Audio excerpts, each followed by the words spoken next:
सुनिएगा।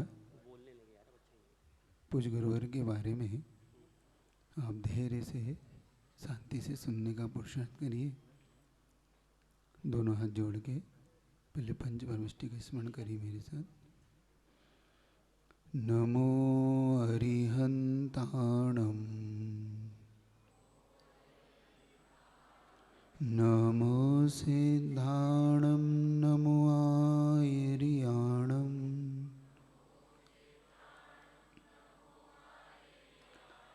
नमो अज्जायाणं नमो लोहे सवसाहुणम्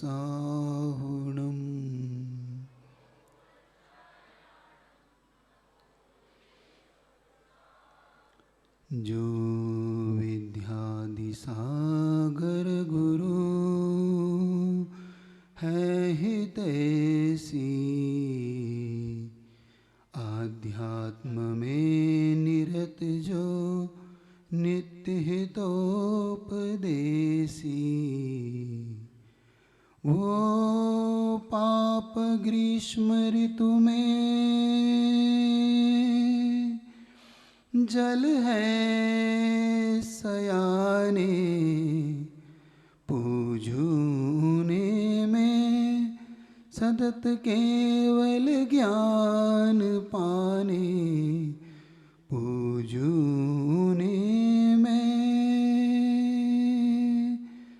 सतत केवल ज्ञान पाने। बोले देवादिदेव पंच परमिष्टि भगवान की जय। जगत पूज्य हृदय सम्राट आचार्य प्रवर युग प्रवर्तक वर्तमान के वर्धमान अहिंसा के मसीहा हम सब के भगवान पूज्य गुरुवर विद्यासागर जी महाराज की जय। पूज्यवर वीर सागर जी महाराज की जय। महाराज की जय। मेरे मुख से उनके लिए समाधिस्थ शब्द निकलता ही नहीं। क्या करूं? मैं बोल ही नहीं पाता कि समाधिस्थ आचार्य की जय, क्योंकि मेरे मुख से ये शब्द अंदर से फूट ही नहीं पा रहा बार बार में, क्योंकि मुझे ऐसा लगता है कि पूज्य गुरुवर गए ही नहीं हैं। वो आज भी हम सबके पास हैं और मुझे लगता है कि हम सबके भक्तों के हृदय में आज भी वो विद्यमान है, वो जीवित है, कभी जा ही नहीं सकता।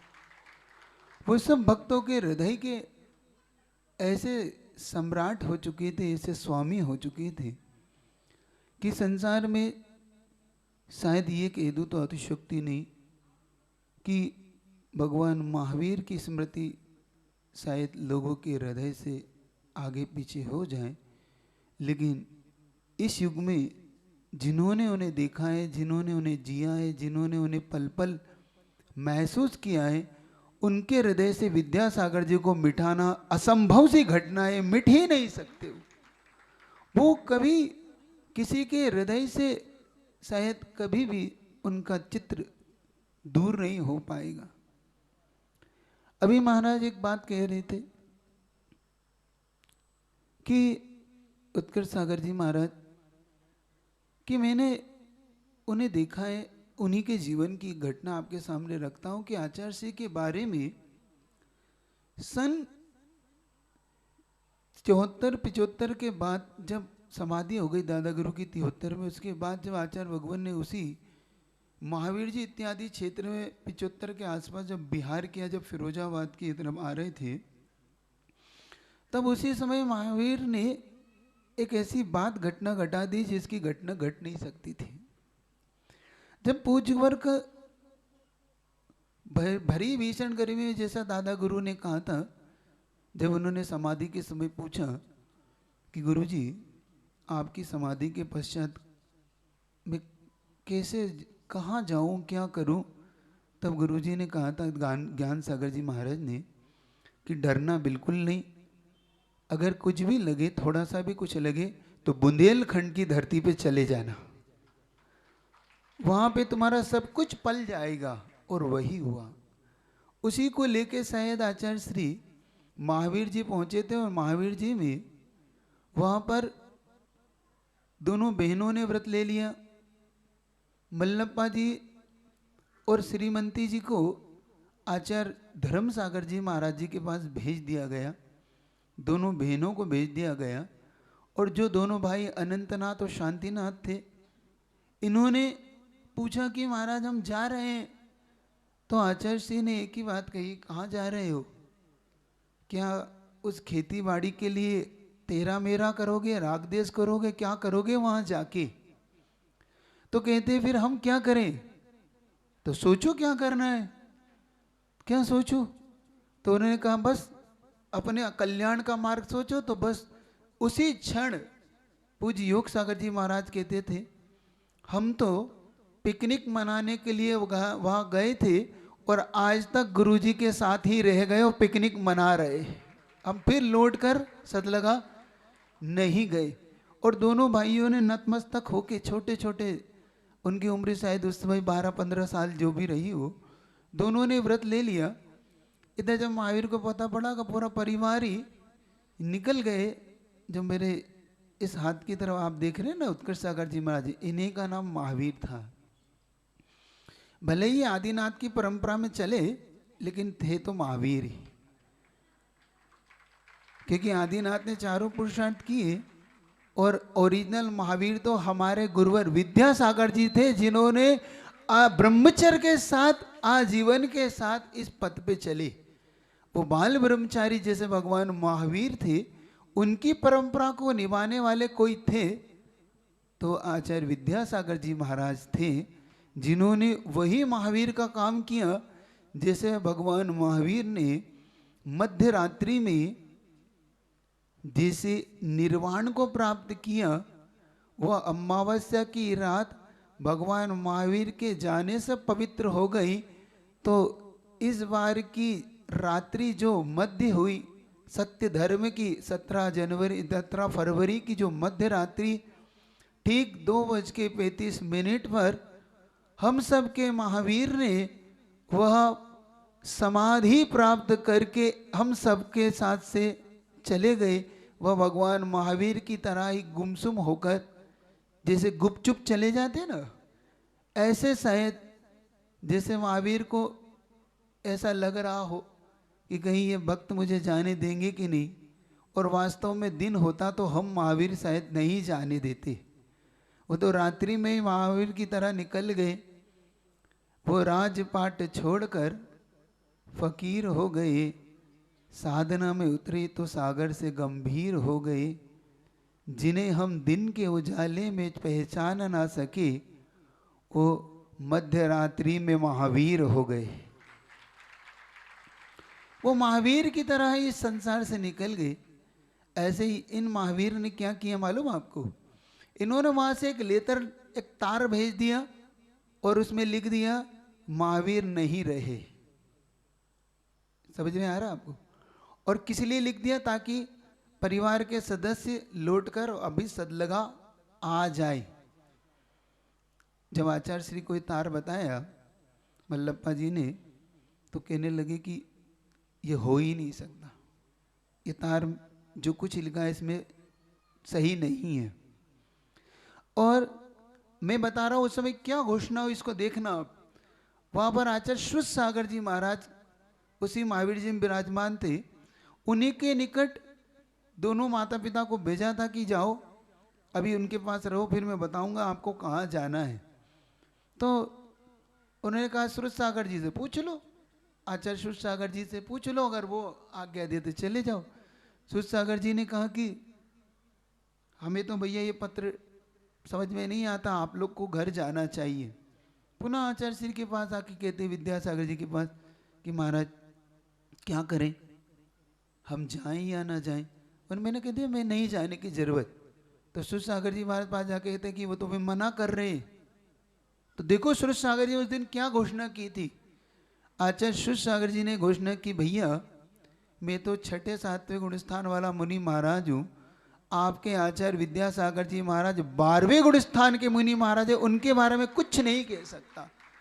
मतलब उस समय उनके अंदर जो भेद विज्ञान था, उनके अंदर का जो भेद विज्ञान इतना चरम सीमा पे था कि उन्हें भाई के इस लेटर का भी वो नहीं था कि, और उनका निमित्त ज्ञान कितना गहरा था कि उन्होंने लेटर देख के कह दिया था कि ये बात ठीक नहीं है। और बाद में सूरज सागर जी ने भेजा कि नहीं आपको जाना चाहिए, तो पहुँचे। तो फिर जो शेष हुआ कभी आपने महाराज के मुख से सुन ही रखा है कि जब महावीर पहुँचे तो पता पड़ा कि मल्लप्पा जी ने देखा कि ये तो यही है। ऐसे ही एक और आचार्य हुए, आचार्य विद्यानंद जी। विद्यानंद जी महाराज ने एक और घोषणा की थी आचार्य विद्यासागर जी के महाराज के बारे में। उन्होंने कहा कि देखो, उनसे कुछ प्रश्न किए गए कि महाराज ऐसा ऐसा है, चतुर्थ पंचम काल में ऐसे ऐसे मुनियों के लिए कैसे रहना, क्या करना। तो उन्होंने कहा देखो, मैं तो पंचम काल का साधु हूँ, सुन रहे हैं आप लोग, मैं तो पंचम काल का साधु है। आपको बहुत ज्यादा ही उत्कृष्ट चर्या देखना हो और चतुर्थ काल का साधु देखना हो तो जाओ विद्यासागर जी के दर्शन करने जाओ। ये शब्द उन प्राचीन आचार्यों के थे। और किस समय, जिनको दीक्षा लिए मुश्किल से अभी 10-12 साल हो रहे हैं, मुश्किल से 68 में दीक्षा हो रही है और 76 के आसपास ये घटना आपके सामने बता रहा हूं। समझिए कि 8 साल के अंदर।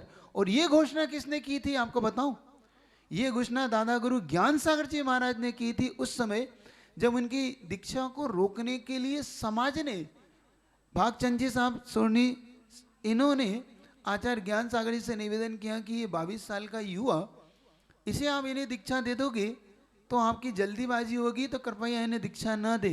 तब दादा गुरु ज्ञान सागर जी महाराज जो ज्योतिष विज्ञ थे, जो स्वर विज्ञान के ज्ञाता थे, जो बड़े बड़े निमित्त को भी जान लेते थे, उन्होंने विद्यासागर जी को उस समय विद्याधर को देख के क्या जान लिया था, उन्होंने देख के जान लिया था। और उन्होंने घोषणा की थी, मेरे दीक्षा देने के बाद, सुनिएगा इस बात को और कान खोल के बड़ी गौर से अपने हृदय पटल पे इसे बनाइएगा।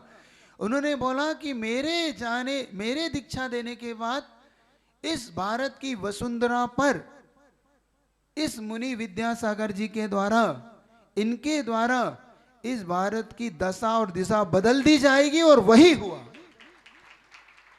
उनके सिर्फ 10 साल के अंदर दिशाएं बदलने लगी थी। और जिन शासन अपनी चरम सीमा को धीरे धीरे छूने लगा, अपनी चरम सीमा को।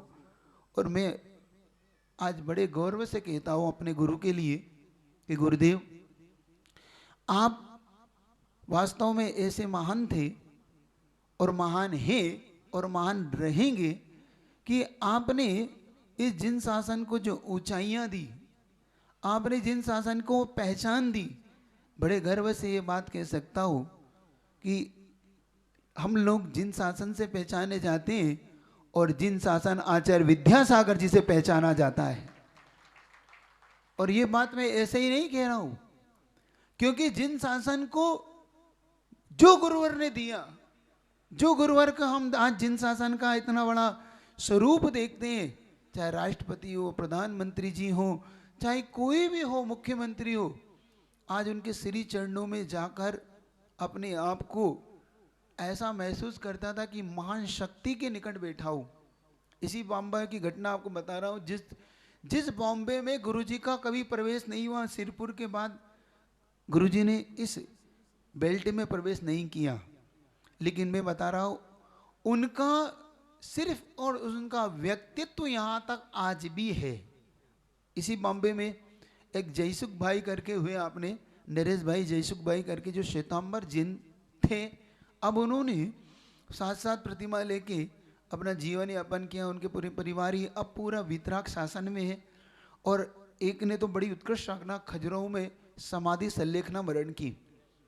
तो उन्होंने स्वयं बताया कि हमने जब आचार्य श्री से 7 प्रतिमाओं के व्रत लिए, सुनना, जिस प्रतिमाओं के लिए आप आश्चर्यचकित करते हो कि हम महाराज कैसे लें, संयम ग्रहण कैसे करें, पानी की व्यवस्था बनेगी नहीं बनेगी, क्या होगा, अच्छे से सुनिए।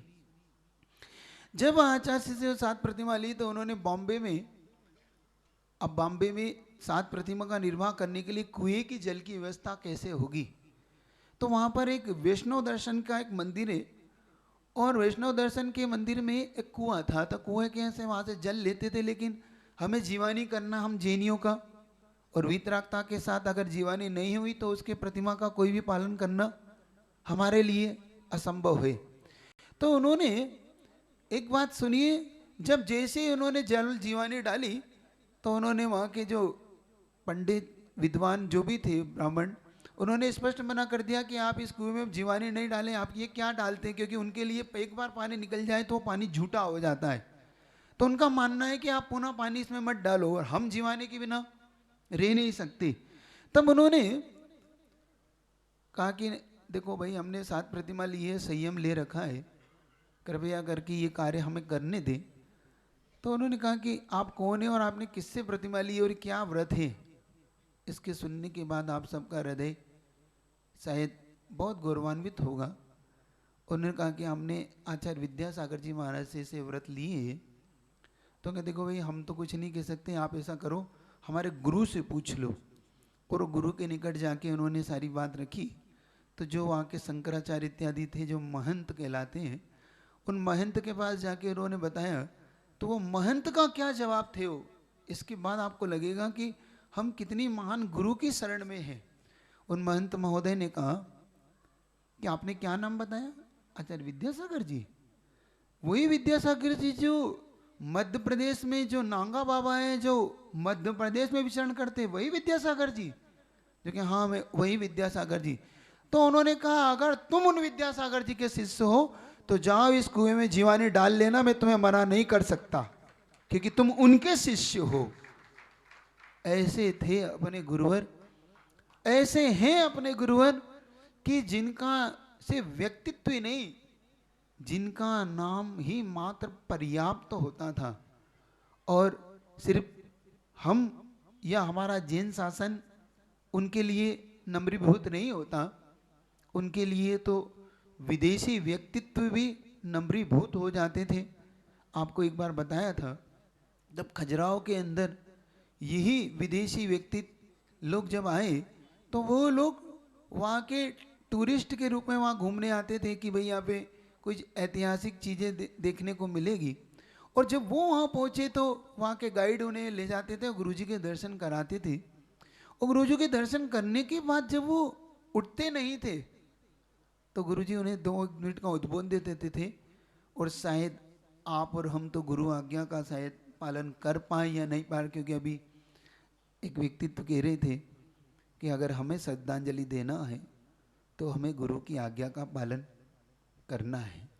और सही बताओ तो हमें गुरु की उस एक एक स्मृति को अगर संजोना है, हमें गुरु को अगर अपने इसमें जीवंत रखना है, क्योंकि वो सब हमारे जीवंत बड़े बाबा हैं। आचार्य विद्यासागर जी महाराज सिर्फ हमारे शब्दों के विषय नहीं, हमारी हृदय की पर्याय बनना चाहिए, हमारी आत्मा की पर्याय बन जाए। उन्हें हमें जीना है, उन्हें हमें अपने में महसूस करना है। तो एक बात आप सबको याद रखना है, पूना वालों को और पूरे सभी जैन शासन को और मानने वालों को, कि अगर गुरुवर को अपने हृदय का विषय पर्याय बनाना है तो उनकी कही हुई एक एक आज्ञा, उनका देखा हुआ अपन सबके कल्याण का एक एक स्वप्न हम सबको पूरा करना है। उसके लिए हमें जो करना पड़े, हमें जो त्याग करना पड़े, हमें जो कुछ भी अपने जीवन समर्पित करना पड़े तो हमें करना है। क्योंकि मैंने पहले भी कहा कि ये जैन शासन है, ये जैन शासन हम उससे चाहते, इससे जैन शासन नहीं चलता। जैन शासन को हम क्या देते हैं, इससे जैन शासन चलता है। जैसे गुरुवर ने जैन शासन में जो कुछ दिया, आज हम बड़े गर्व से उसे संजो के रखते हैं और रखेंगे, क्योंकि हमने जैन शासन में उन्हें पाया है। ये अपन सबका वीतराग शासन मिल जाना, ये हम सबका बड़ा गौरव का विषय है। और जब गुरुवर को देखकर वो एक संकेत देखना गुरुजी का, गुरुजी ने कहा कि आप लोग नॉनवेज खाते? जो बीच में ट्रांसलेट करके उन्हें समझा रहा था कि देखो गुरुजी कह रहे हैं कि आप नॉनवेज खाते हैं। तो उन्होंने स्वीकार किया, हाँ हम लोग विदेशी व्यक्ति हैं, विदेशी तो खाते हैं। तो उनका हम खाते हैं। तो आचार्य जी ने बड़ी करुणा करके एक दृष्टि डाल के उनसे कहा कि आज से नहीं खाना। देखो उनके शब्द में कितना कितना ज्यादा प्रभाव भरा हुआ था गुरुजी के शब्दों में। आप और हम तो शायद उस प्रभाव को कितना समझ पाएंगे। उन्होंने एक ही शब्द कहा कि देखो आज से नहीं खाना। इतना कहते ही जब उसने कहा कि गुरुजी कह रहे हैं कि आज से नॉनवेज नहीं खाना, तो वो सारे के सारे जो बैठे हुए थे उन्होंने बाकायदा ऐसे दोनों हाथों को जोड़ लिया और कहते हैं कि आज से हम नॉनवेज नहीं खाएंगे। इसके बाद जो हुआ वो और अद्भुत हुआ। उन्होंने जब कहा कि भाई अब आप जा सकते हैं, तो कहने हम 2 मिनट और बैठ सकते हैं। 2 मिनट हो गए। 2 मिनट बैठने के बाद फिर से उन्होंने कहा कि अब गुरुजी ने कहा कि अब इनसे बोलो कि अब जाएं, अब साधना का समय हो रहा है, अब शांति से हम बैठना चाहेंगे। तब सबसे ज़्यादा मेरा गर्व तो तब होता है इस बात को लेकर जब उन्होंने अगली लाइन कही कि देखो आप लोग जा नहीं रहे। तो उनका हम एक चीज़ कहना चाहते हैं। हम आते थे भारत, और भारत में हम इसलिए आते थे कि भारत एक ऐतिहासिक चीज़ों के लिए जाना जाता है। ताजमहल के लिए जाना जाता है, इंडिया गेट के लिए जाना जाता है, वह कुतुब मीनार के लिए जाना जाता है, खजुराहो की इन मूर्तियों के लिए जाना जाता है। तो लेकिन आज जो हमने देखा है और हमने जो दर्शन किए हैं, इसके बाद हम बड़े गर्व से जब भारत से जाएंगे और भारत के बाद हम विदेश में जाके हम एक चीज़ कहना चाहते हैं कि हम आज तक सुनते थे कि भगवान होता है, लेकिन आज हम निश्चित तौर पर वहाँ भारत से जब जाएंगे तो अपने विदेश में जाकर वह एक बात जरूर कहेंगे कि अगर भारत जा रहे हो तो इस बार भारत में जीवंत भगवान देखने जाना, गॉड आज भी जिंदा है। गुरुवर को देखकर वो ये शब्द जब एक विदेशी व्यक्ति कहता है, तब आप और हम ये विचार करें कि जो हमारे बीच में से गए हैं वो कौन था, वो व्यक्तित्व कितना महान था, वो व्यक्ति कितना महान है और व्यक्तित्व कितना महान रहेगा। हम खुद इसका चिंतन करें, मनन करें, विचार करें।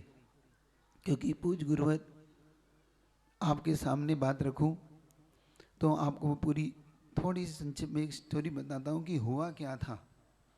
वह उस मध्य रात्रि में जब अंतिम पल उनका बीता, वो कैसा बीता इसको ध्यान से अब सुनिए। 24 जनवरी 20 जनवरी के आसपास आचार्य भगवान ने तिल्दा नेवदा के जो पंचरणा किए, डोंगरगढ़ से बिहार करते हुए तिल्दा नेवरा पहुंचे, और उस समय गुरुजी को हल्का सा फीवर आया। हल्का सा फीवर आने के बाद जो उनकी भैयावती में थे ब्रह्मचारी तात्या वगैरह, जो कल मेरे से यहाँ से मिल के गए, उन्होंने पूरी घटना बताई कि मैंने हुआ क्या था, तो मुझे ये बताओ पूरा विस्तार से, क्योंकि मुझे अभी तक समझ में नहीं आ रहा कि इतने स्वस्थ आचार्य श्री को जो मैं देखता हूँ और एकदम अचानक एकदम क्या घटा। तो उनका महाराज जी घटना ऐसी घटी कि आचार्य भगवान ठीक 20 जनवरी के आसपास से उन्होंने रोटी लेने का बिल्कुल त्याग सा कर दिया, वो ग्रहण नहीं करते। हमने बहुत पुरुषार्थ किया, बहुत देखा, तो तिल्दा नेवरा तक, डोंगरगढ़ से तिल्दा नेवरा और तिल्दा नेवरा से वापस पुनः जब तक वो डोंगरगढ़ नहीं पहुंच गए तब तक उन्होंने रोटी के गिलास कुछ भी नहीं लेना, ज्वार के लिए किसी की नहीं ली। तो हमने क्या लेते थे, तो उन्होंने सिर्फ ज्वार की कनियाँ वगैरह होती है, क्योंकि पहले ही गुरुजी का आप जानते हैं कि सब कुछ करीब करीब त्याग था। वो मीठा नहीं लेते थे, वो नमक नहीं लेते थे, हरी का उनका त्याग था, ड्राई फ्रूट का उनका त्याग था, उनका किसी प्रकार का मेवे मिष्ठान का त्याग था, उनका चटाई का त्याग था। उनके इतने त्याग थे गुरुजी के कि उन्होंने अंत में दूध भी छोड़ दिया था। दूध भी सिर्फ एक छाछ वो लेते थे, और घी की कोई चीज बन जाए तो वो लेते थे, बाकी सब कुछ। तब वो बार बार गुरुजी को देने का पुरुषार्थ करे, वो लेते नहीं थे। तो 24 जनवरी को सबसे अच्छा आहार हुआ था। ब्रह्मचारी तात्या भैया ने जब उनका पड़गान किया, उससे एक दिन पहले उन्होंने निवेदन करके गुरुजी से पूछा कि गुरुजी बात क्या है, आप रोटी क्यों नहीं ले रहे? तो गुरुजी ने कहा देखो देखो, कभी गुरुजी अपने मुख से नहीं कहते थे कि ये होना चाहिए, देखो संकेत कैसा है। उन्होंने कहा देखो, बच्चों को अगर रोटी दी जाती है बच्चों को तो दूध के साथ दी जाती है, बड़ों को जवानों को दी जाती है तो दही के साथ दी जाती है, और बूढ़ों को दी जाती है तो छाछ के साथ दी जाती है। और ये बात उन्हें तब समझ में आई कि गुरुजी क्यों नहीं ले रहे, क्योंकि ये सब दाल से दे रहे, कड़ी ओरिया से दे रहे, और गुरुजी को लेना नहीं। लेकिन हमारे गुरु कितने महान है, उस परिसह को सहन सहन करते रहे, लेकिन मुख से ये नहीं कहा कि मुझे छाछ रोटी चाहिए, मुख से ये शब्द नहीं निकाला अपने मुख से। जब खुद ब्रह्मचारी जी पूछे, जैसे कभी आचार्य पुरवर शांति सागर जी महाराज से पूछा था ना कि महाराज 6 महीने से आप चावल ही चावल ले रहे, तो गुरुजी ने कहा मैं क्या करूं, ये देते ही नहीं रोटी। देखो कैसे आप श्रावकों को ये समझना है कि क्या चूक हो जाती है आप लोगों से। 6 महीने बाद आचार्य शांति सागर जी महाराज को रोटी के गिलास मिले थे। ऐसे ही पूज गुरुवर ने 1 महीने के बाद जब दूसरे दिन पड़गान हुआ चौके में, तो उनको छाछ रोटी दिखाई गई, तब छाछ रोटी उन्होंने ली। और छाछ रोटी लेने के बाद न जाने क्या आचार्य श्री के मन में एक संकेत सा आया, क्योंकि जब मैंने पूछा कि आचार्य श्री ये सब त्याग क्यों किया, तब तात्या भैया ने बताया कि महाराज जी एक्चुअली में आचार्य श्री ने एक शब्द कहा मुझसे कि अब ये घोड़ा काम नहीं करता। क्योंकि जब उनका श्वास थोड़ा सा ढीला होने लगा तो तात्या भैया ने कहा कि गुरुजी आपको दक्षिण भारत की ही प्रकृति ठीक रहेगी, वहीं का भोजन, वहीं की छाछ ज्वार ये सब आपके लिए ठीक रहेगा। तो गुरुजी बोले कि देखो भाई, अब दक्षिण हो चाहे उत्तर हो, अब मेरा ये घोड़ा काम नहीं करता, और जब ये घोड़ा काम ही नहीं कर रहा है तो मैं कहाँ क्या सोचूं। बस इतना गुरुजी ने संकेत दे दिया। यहीं से एक संकेत मिलने लगा था कि गुरुजी कुछ इस शरीर के बारे में अब कुछ सोच रहे हैं, विचारधारा बदल रही थी गुरुजी की। यहाँ से जब गुरुजी ने धीरे धीरे, उन्होंने बताया कि फिर गुरुजी ने कुछ ग्रास कम करना शुरू कर दिए, जितने लेते उससे कुछ ग्रास कम किए। फिर धीरे धीरे गुरुजी ने लिक्विड लेना शुरू कर दिया, और संलेखना में यही दृश्य होता है। संलेखना की काल जब आता है तो आचार्य भगवान ऐसे रहस्यमय आचार्य गुरुवर है अपन सबके कि उन्होंने अपन सबको कानों कान ये खबर भी नहीं होने दी कि वो करने क्या जा रहे हैं, वो कानों कान। क्योंकि एक बात मैं बताऊं, अगर थोड़ी सी भी हम सब भक्तों को खबर लग जाती तो अभी तो 1 या 2 निर्यापक पहुंचे, शायद पूरा संघ वहां पर पहुंच जाता। इस बात को गुरुजी का आशंका थी, और शायद संघ भी पहुंच जाए, लेकिन लाखों की भीड़ वहां संभालना संभव नहीं हो पाता। क्योंकि गुरुजी के प्रति जो दीवानापन कहूं या लोगों की भक्ति कहूं, वो इतनी गहरी है कि शायद अपन सब संभल नहीं पाते। और गुरुजी इस बात को जानते थे, क्योंकि आप देखो गुरुजी इतने रहस्यमयी थे, कभी उन्होंने किसी चीज को नहीं खोला।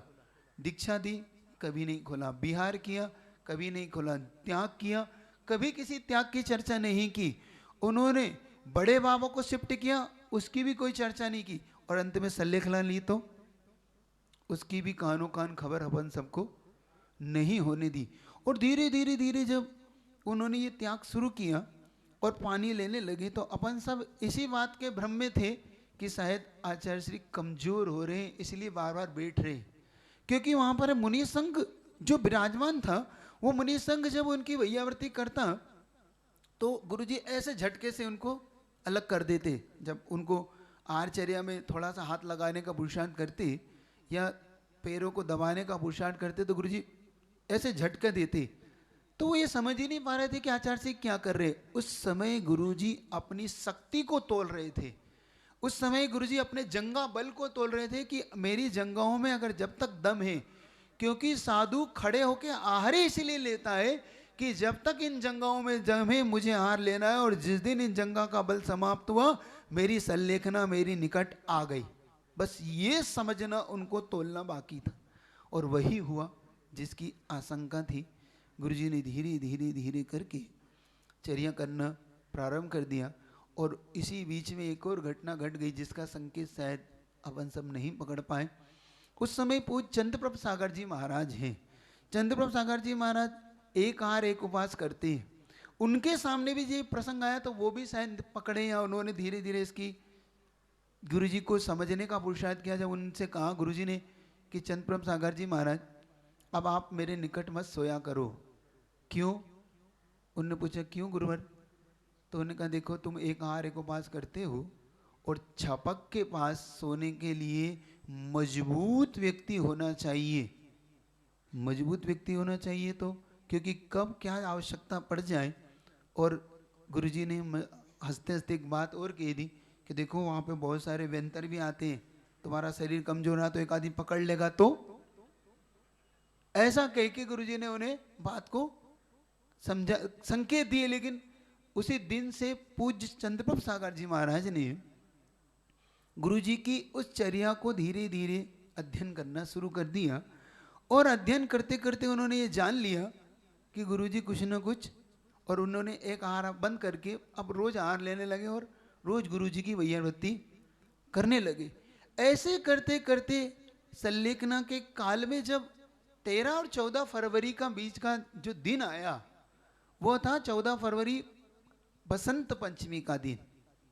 इस बीच में ज्येष्ठ मुनि महाराज योग सागर जी महाराज 3 फरवरी के दिन जब पहुंचे वहां पर तो तब भी गुरुजी ने उनको भी कहा आप क्यों आए यहां पर? आप देखो कितना उनका निर्मोहीपना था कि वो किसी को नहीं चाहते थे, क्योंकि उन्होंने पहले ही घोषणा कर दी थी कि जिनको मैं चाहता था उन्हें सबको मैं कुंडलपुर बुला चुका हूं, अब मुझे किसी से कुछ भी नहीं चाहिए, अब मेरे पास कोई ना आए। एक और घोषणा उन्होंने की थी कुंडलपुर में, तब उन्होंने एक शब्द कहा था जिसको जो देना था मैं दे चुका हूं, अब मुझसे कोई कुछ भी ना मांगे, क्योंकि अब मैं कुछ भी। अभी ऐसा लगता है इन बातों से कि गुरुजी पहले ही सारी चीजों को छोड़ चुके थे। हम जो आप अंदाजा लगा रहे हैं कि कब उन्होंने पद छोड़ा, कब उन्होंने संलेखना धारण की, क्योंकि ये गुरुजी की शुरू से धारणा रही कि ये सिर्फ प्रदर्शन की चीज नहीं है, ये आत्मदर्शन की चीज है, आत्मा के महसूस करने की चीज है। इनके पीछे कोई प्रदर्शन नहीं। यहाँ तक कि कैसलोज भी, आप आज तक गुरुजी का कोई कैसलोज बड़ी मुश्किल से किसी ने बना लिया हो तो बना लिया हो, वरना वो भी नहीं मिलता।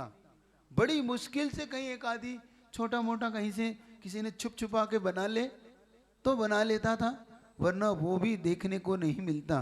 क्योंकि मैंने खुद ने एक बार महसूस किया गुरुजी को, एक बार हम, क्योंकि मैं गुरुजी के साथ ही कैसलोज करने का मुझे सौभाग्य मिलता था। गुरुजी 2 महीने में करते थे और हमने उनका साथ पकड़ लिया था, हम 2 महीने में हम भी करने लग जाते थे। तो गुरुजी को कितनी चिंता शिष्यों की भी थी, तो उन्होंने इसी 2012 में पूज्य सुधा सागर जी महाराज का जब वहाँ पे आगमन हुआ था तो गुरुजी ने 8 मार्च का कैसलोज 3 मार्च को कर लिया, 5 दिन पहले। और ये अचानक उन्होंने कैसलोज करना शुरू कर दिया और एक कोने में जाके बैठ गए। देखो इतना बड़ा व्यक्तित्व, एक कोने में जाके बिल्कुल जहाँ कोई भी नहीं पहुंच पाता वहां पे जाके बैठ गए और कहा कि जरा राख ला के दो। तो उनका जैसे 8 मार्च को कैसलोज, नहीं मुझे तो आज ही करना। राख ला के दे दी और राख ला के देके पूज्य कुछ और महाराज मल्ली सागर जी वगैरह और दुर्लभ सागर जी और भी 2-3 महाराज हम लोग सब साथ में कैसलोज गुरुजी के करते थे। तो मल्ली सागर जी ने देखा कि भाई कैसलोज कर रहे हैं तो उन्होंने कहा गुरुजी मैं भी करना चाहता हूँ। तो गुरुजी ने कहा हाँ ले लो। तो गुरुजी के मुख से शब्द निकला वो विशाल को भी तो करना है।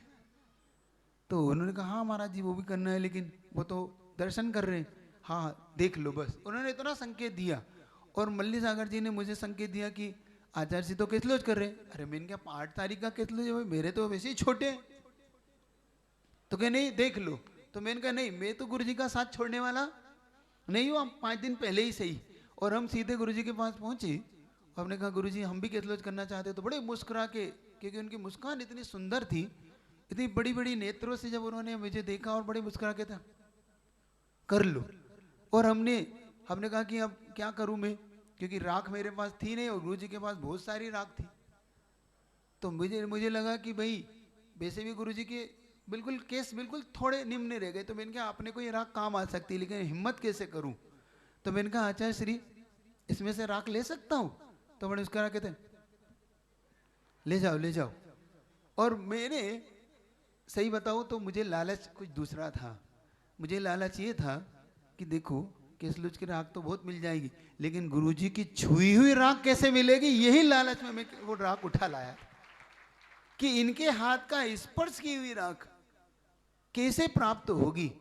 और मैंने बस वही स्पर्श की हुई राख को उस दिन जब इस अपने केसलुच किए, तो सही बता रहा हूँ इतने केसलुच मैंने आज तक किए, उस रात से जो केसलुच हुए बिल्कुल आराम से हो गए, पता ही नहीं पड़ा कि केसलुच कब हो गए। इतने उनके हाथ जिसको छू लेते थे वास्तव में वो पारस मणि की तरह थे, वो वास्तव में कल्प वृक्ष की तरह थे, वो कामधेनु थे। शायद ये सब भी छोटा पड़ जाए, वो चिंतामणि रत्न की भांति थे, ये सब भी शायद कम पड़ जाए। मैं तो कहता हूँ वो तो हमारी अरिहंत की तरह थे और अरिहंत की तरह वो संत थे। अब देखो जब उन्होंने 14 फरवरी को वसंत पंचमी के दिन शुभ मुहूर्त में उन्होंने शायद सल्लेखना का वो व्रत ग्रहण कर लिया, और उस दिन उन्होंने पानी इत्यादि लिया और थोड़े से बता रहे थे भैया कि उन्होंने मात्र कुछ अंजलि पानी लिया और बैठ गए। तो डॉक्टर स्वप्निल जो वहाँ पर उनकी पूरी देखरेख कर रहे थे, उन्होंने पूछा कि गुरुजी आपने आज पानी लिया? तब उनका वो अंतिम वाक्य था, जो लेना था वो मैं ले चुका, अब मुझे कुछ भी नहीं लेना। और ये वाक्य किसी के समझ में नहीं आया और गुरुजी ने शांति से त्याग कर दिया। और त्याग करने के बाद सब बार बार निवेदन करती कि आचार्य श्री कम से कम औषधि ले लें, दवाई ले लें, कुछ थोड़ा सा ग्रहण कर लें।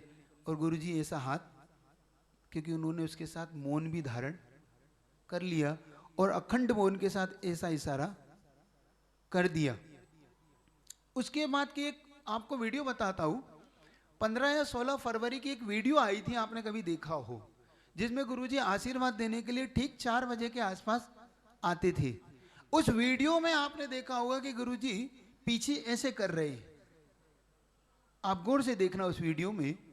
वो वीडियो इस बात का प्रमाण है कि जो गुरु अभी तक सबको आशीर्वाद दे रहा था, वो गुरु अब सबसे क्षमा मांग के संसार से विदा लेने की तैयारी कर रहा है। वो वीडियो बता रहा है। मुझे किसी ने बताया कि महाराज आप देखो आचार्य भगवान ऐसे ऐसे क्यों कर रहे हैं। तब मेरे मन में खटका लगा कि ये वीडियो गुरुजी का कुछ अलग ही संकेत दे रहा है। फिर उसके बाद जब गुरुजी ने, आप देखना एक अंतिम वीडियो, बस वही वीडियो के बाद शायद कोई वीडियो नहीं आया, एक आचार्य श्री को ऐसा चक्कर आया उस दिन और कहते हैं उस दिन बैठ गए। आप देखो उनकी करुणा, उनकी करुणा का प्रमाण देखना कि 3 दिन के उपवास में 2 दिन आप सबके लिए बाहर निकल के और ऐसी करुणामय दृष्टि से ऐसा हाथ करते हुए जब वो आशीर्वाद दे रहे हैं, मैं धन्य मानता हूं जिन्होंने वो आशीर्वाद प्राप्त किया। संसार में सबसे ज्यादा पुण्यात्मा वो लोग जिन्होंने, क्योंकि मैं तो अपने आप को दुर्भागा मानता हूं कि गुरुवर हम बहुत लेट हो गए। बार बार मन में भाव तो आता था, बार बार इन सबसे कहता भी था, बड़े इस महाराज से भी कहता था कि महाराज चलिए चलिए, तो बार बार एक ही ये लोग कहते थे, नहीं नहीं आप लोग व्यर्थ चिंता कर रहे हो, गुरुजी फिर से अच्छा हो जाएगा, फिर से अच्छा हो जाएगा। और मेरे मन में ना जाने क्यों खटका लगता था कि कोई बात नहीं, अपने गुरुजी के लिए हम 300-400 किलोमीटर चल भी लेंगे तो हम वापस आ जाएंगे, गुरुजी ठीक हो जाएंगे तो हम वापस आ जाएंगे। लेकिन हम इतनी दूरी पर हैं कि हम एक बार भी निकलेंगे तो फिर पहुंचना बहुत कठिन होगा। और वही हुआ, जिस पल हम यहाँ से निकले एक राउंड भी हम चल नहीं पाए और ठीक 2-2:30 बजे गुरुजी ने अपन सबको इस देह को छोड़कर वह उस मार्ग पे निकल पड़े जिसकी उनको चाहत थी। वो संलेखना को पूरा किया। एक बात ये बता दूं मैं आपको, मैं शिष्य होने के नाते अपन सबको शायद कष्ट हो रहा होगा, लेकिन एक बात मैं आपसे एक बात ये भी कहना चाहता हूँ, हम सबको उतना ही गौरव होना चाहिए कि जिस संलेखना को करना, जिस संलेखना को होना पाना बड़ा दुर्लभ है, वह सबसे श्रेष्ठ संलेखना अपने गुरु ने पाई है। ये सबसे ज्यादा गौरव का विषय है, ये महोत्सव का विषय है। इसको मृत्यु महोत्सव कहा जाता है। ये शोक का दिन नहीं है, ये शोक सभा नहीं है। इसको शोक सभा मत बोलना कभी भूल के, ये मेरे गुरुवर का अपमान होगा इसको अगर तुम शोक सभा कहोगे तो। इसको तो कहना कि ये मृत्यु महोत्सव की सभा है जो हमने मनाई है गुरु जी के लिए, ये हमने गुरु जी को विजलांजलि दी है। इसको शोक सभा के से दूषित मत करना, क्योंकि मेरे गुरुवर ने असंयम के साथ वर्ण नहीं किया।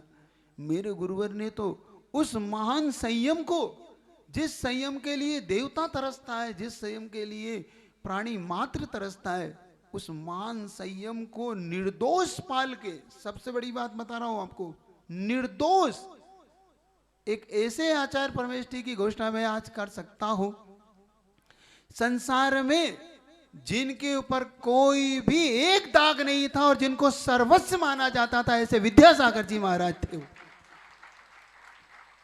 ये घोषणा मैं बड़े उससे कह सकता हूं कि जिनको, क्यों, उनके पास हजारों हजारों ब्रह्मचारिणी थी, जिनके शरण में बड़े बड़े साधु, बड़े बड़ी आरिकाएं ये सब हुए, लेकिन आज तक उनके बारे में कोई तिल भर भी नहीं कह पाया, उनके विषय में कोई कुछ नहीं कह पाया। ऐसी महान विभूति हमारे गुरुवर थे जिनके बारे में कुछ नहीं कह पाता कोई, और वो ऐसे निर्दोष संत थे।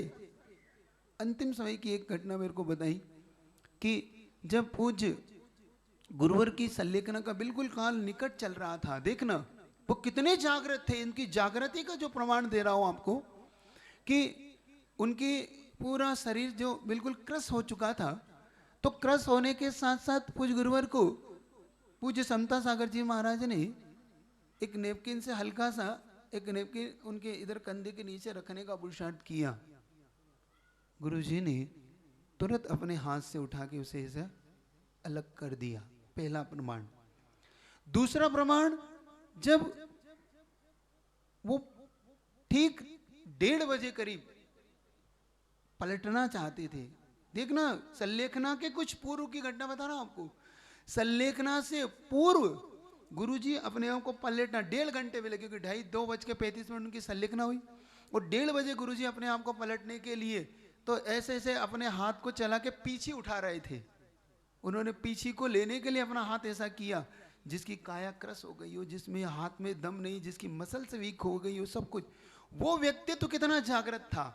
और उन्होंने तो पूज्य वहाँ पर जो महाराज जी थे, निष्कम सागर जी और महासागर जी और समता सागर जी, सब महाराज, पूज्य योग सागर जी और हमारे प्रसाद सागर जी महाराज, हम सब महाराज जी वहाँ थे, पूज्य सागर जी महाराज। तो उन्होंने गुरुजी से कहा करवट लेना है, तो उन्होंने धीरे से पीछे लगाई, तब गुरुजी ने करवट चेंज की है। ये दूसरा प्रमाण। तीसरा प्रमाण देता हूं, जब पूज्य समता सागर जी महाराज जी ने उनसे कहा कि गुरुवर आप तो जागृत हैं और आपकी जागृति के लिए हम क्या कहें, बस नमोकार ओम बोलिए ओम। तो कहते हैं गुरुवर ने, चूंकि अब मौन तो ले ही रखा था, लेकिन आप वो देखेंगे तो गुरुवर ने ऐसा हाथ उठाया, जब उन्होंने कहा कि गुरुवर थोड़ा सा ओम बोलिए, तो ऐसा हाथ उठा के उन्होंने इस बात का संकेत दे दिया कि मैं बोल रहा हूं, मैं चेतना से सुन रहा हूं। और अंत में जब ब्रह्मचारी जी ने बताया कि उनके निकट, मैंने कहा उनके जब अंत में श्वास निकली तब क्या था, तब अंत में श्वास निकलते समय गुरुजी के मुख से ओम ओम और ओम कहते हुए वही संसार से उन्होंने अंतिम श्वास ली। मैं कहता हूं भगवती आराधना में सुकोटि आचार्य महाराज कहते हैं, जो पंच परमेष्टि का स्मरण करके इस संसार से विदा लेता है और गुरुवर ने यम संलेखना के साथ 3 उपवास के साथ अखंड मौन के साथ उन्होंने सत्य धर्म के दिन जो संलेखना पूर्ण की। मैं कहता हूं हम सब तो सत्य धर्म को पुस्तक में ढूंढ रहे हैं, वास्तव में वही सत्य धर्म के स्वामी निकले और सत्य धर्म को उन्होंने पा लिया। वही सत्य धर्म के स्वामी बन के इस संसार से शाश्वत को जी गए, वो उस मृत्यु को भी जीत के। क्योंकि ये बात सच है कि पूज्य गुरुवर बहुत जल्दी बहुत शीघ्र इस संसार से मुक्ति को प्राप्त कर लेंगे। बस प्रार्थना तो अपन सबको ये करना है कि गुरुदेव आप मुक्ति को प्राप्त कर लेंगे। और आपने एक चीज हम सबके लिए कही कि मैं जा रहा हूं, पीछे पीछे चले आना। हर वक्त जब भी कोई कहते तो पूज्य समय सागर जी के लिए एक ही बात कहते थे कि मैं संकेत मंगाते तो हाँ मैं जा रहा हूं, पीछे पीछे चले आना। तो गुरुवर आपने जो संकेत दिया है कि आप जा रहे हो पीछे पीछे चले आना, तो हम भी आपसे वादा करते हैं कि आप जा जरूर रहे हैं, लेकिन हम भी आपका पीछा पीछा तब तक नहीं छोड़ेंगे जब तक मोक्ष में आप और हम एक जगह नहीं बैठ जाएं, एक जगह विद्यमान हो जाए जहां से हम कभी छूटे ही नहीं। हमारा भी आपसे वही संबंध रहेगा, क्योंकि आपने जो कुछ भी सिखाया है, आपने जो कुछ भी दिया है, वो हम सबके लिए बहुत प्रेरणादायक है। और एक बात पूना की समाज के लिए कहना चाहता हूं। पूना की समाज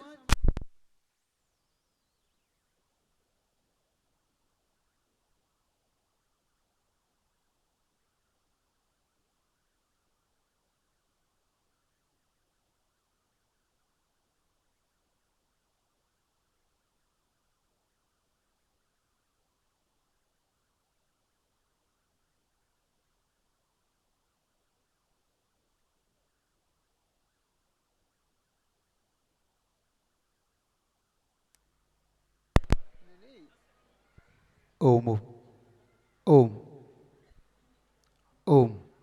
पूना की समाज के लिए एक बात कहना चाहता हूँ। पूना की समाज शायद 2010-12 के बाद पूज्य गुरुवर से आशीर्वाद नहीं पा पाई, लेकिन पूना की समाज इस बार बहुत ही बहुत बहुत शायद भाग्यशाली और पुण्यशाली थी, क्योंकि जिनके लिए गुरुजी के मुख से जो नाम निकलने के लिए बड़े बड़े तरसते थे, उसमें पूना की समाज ने अव्वल नंबर पाके गुरुजी के मुख से नाम निकला दे कि पूना की ओर चले जाओ।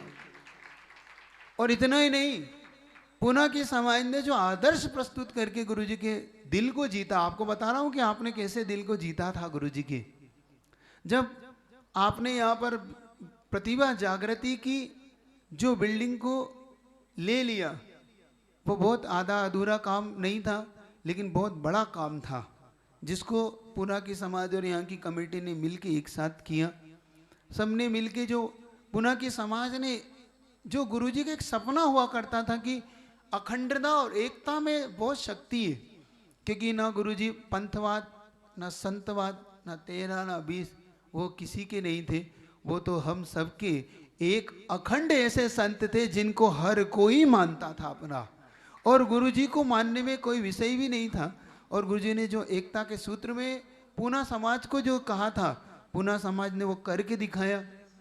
पूना समाज ने गुरु आज्ञा को मान के हुए एक ऐसा प्रतिभा जागृति, जो अभी महाराज आपके सामने धवल शंकर जी महाराज कह रहे थे कि प्रतिभा जागृति का जो कार्य था, और जो भी आप सब देख रहे थे कि जो अतुल भाई, अतुल जी काका है, आशीष भाई है, स्वप्निल है, अपने गांधी सर हैं, ये सब आपने जो मिलके जो कार्य किया है, पूरी एक एक कमेटी के लोगों ने। एक मिनट शांति से थोड़ा बैठ जाएं, थोड़ा सा 1 मिनट के लिए डिस्टर्ब ना कर। बस मैं छोड़ रहा हूँ, बस हो गया, क्योंकि आपका ही समय है, मुझे भी थोड़ा बहुत ज्ञान है।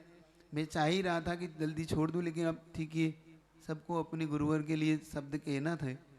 फिर भी एक बात मैं कहता हूँ, जिन्होंने शायद नहीं बोल पाए उनके लिए एक बात कह दूँ, क्योंकि कुछ लोगों के दिल में ये बात थोड़ी सी खटक रही होगी कि हम नहीं बोल पाए गुरुवर के लिए। कोई बात नहीं, वो नहीं बोल पाए, लेकिन मैंने जो बोला है वो आप उनकी तरफ से मान लेना कि इन लोगों ने ही बोला है। गांधी सर वगैरह जो नहीं बोल पाए, क्योंकि समय एक लिमिट थी अपने पास, मैं बहुत जल्दी चाहता था कि आपको जल्दी से फ्री कर दूं, लेकिन मेरी भी सीमा है, क्योंकि मुझे पर एक अभी तक तो मैं छोटा था तो मैं काम चला लेता था थोड़ा सा संकेतों में बोलकर, लेकिन अब मुझे भार सौंप कर महाराज एक यात्रा के लिए निकले हैं, तो अब मैं बोल भी नहीं पाता। क्योंकि जब आप छोटे होते हैं तो आप क्या करते हैं, आप धीरे से बड़ों पर सरका देते हैं।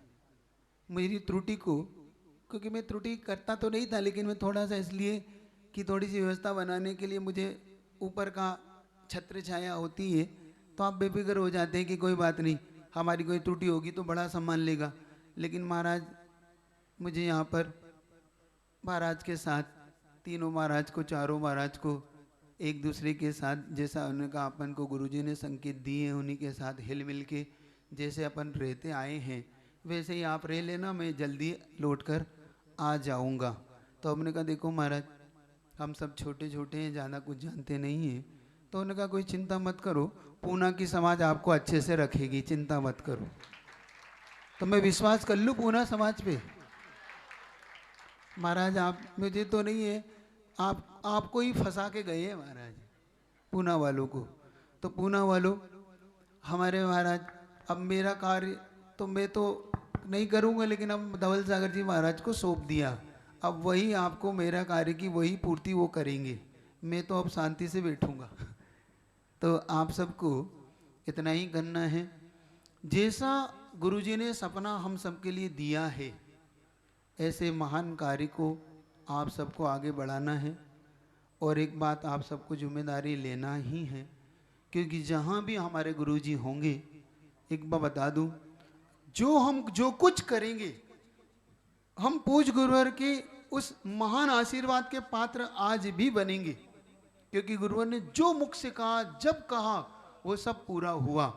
तो पूज्य गुरुवर के आज सही मायने में अपने हृदय की पर्याय बनाना, शब्द की पर्याय मत बनाओ, उनको हृदय में महसूस करो।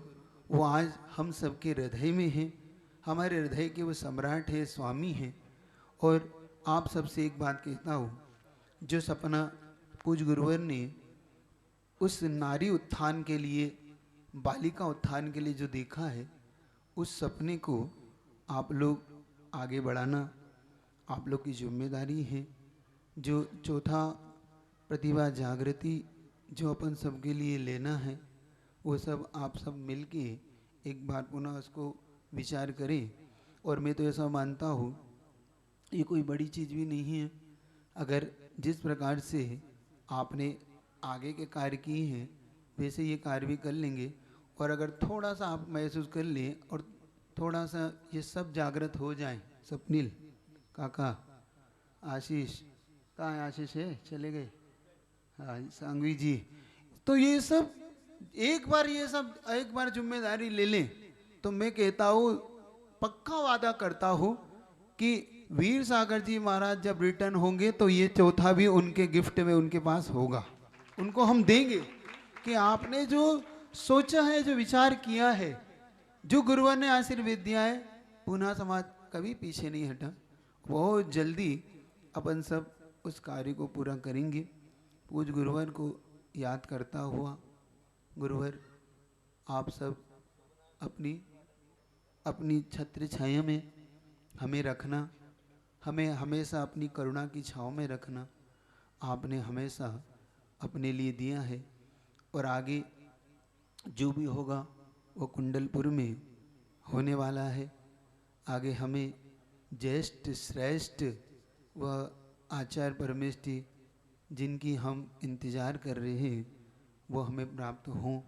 हम सबको उनकी प्रतिकृति, क्योंकि ऐसा मानता हूँ कि पूज्य समय सागर जी महाराज अपन सबके, हमारे तो विशेष तौर से हम सबको पढ़ाने वाले गुरु रहे, हमारे विद्या गुरु रहे, और उनके गुरु विद्या सागर रहे।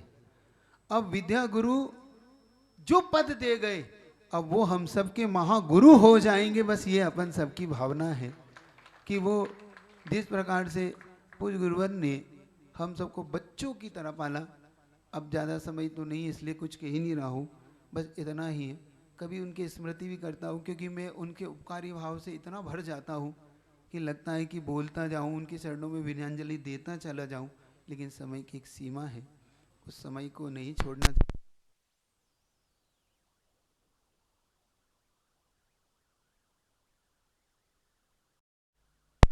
इतना ही,